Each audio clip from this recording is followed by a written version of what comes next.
a 15-year-old's life was put on hold after a cancer diagnosis. Now, not only is Homestead's Bryson Leffers advocating for others fighting cancer, but his friends are sharing his story with a much wider audience.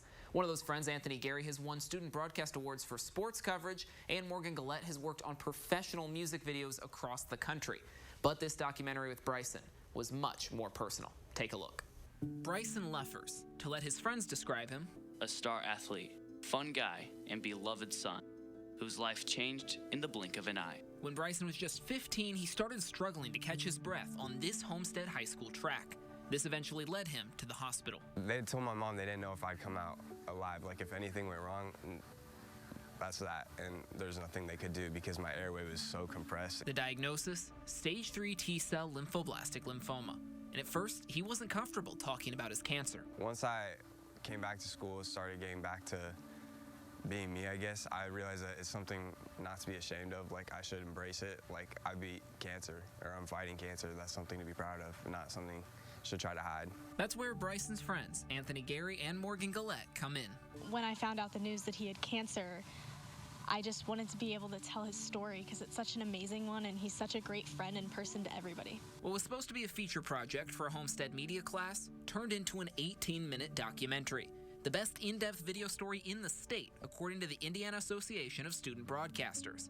But Morgan and Anthony know this was about much more than the recognition. We were able to win the award that I wanted to win in the first place, and honestly, I got so much more out of just telling a story than I could have ever hoped or dreamed of. I'll be honest, I was very depressed. Like, there were some days I really just didn't want to live, and that's just me being honest. Like, cancer's hard. It makes you feel that way. What goes through your mind when you listen back to that?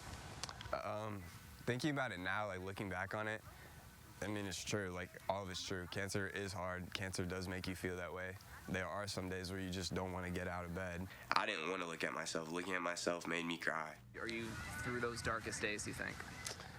Yeah, for the most part. There's still some days where I'm still fighting, so I'm just trying to get through it. I'm tired of hurting. Fortunately, Bryson is getting better. He's expecting his final cancer treatment in late summer. So just the thought of getting back to running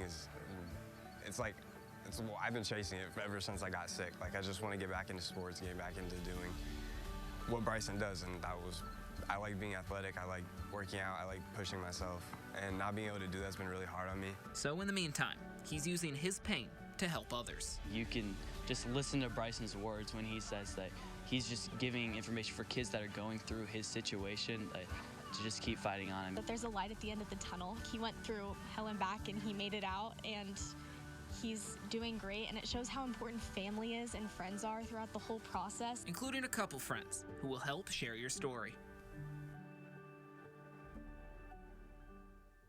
Still, Bryson's battle isn't over just yet. Bryson has now developed a secondary condition which causes his bones to decay, and he'll need both shoulders and hips replaced. But that hasn't slowed his efforts to advocate for other kids battling cancer through the Leukemia and Lymphoma Society.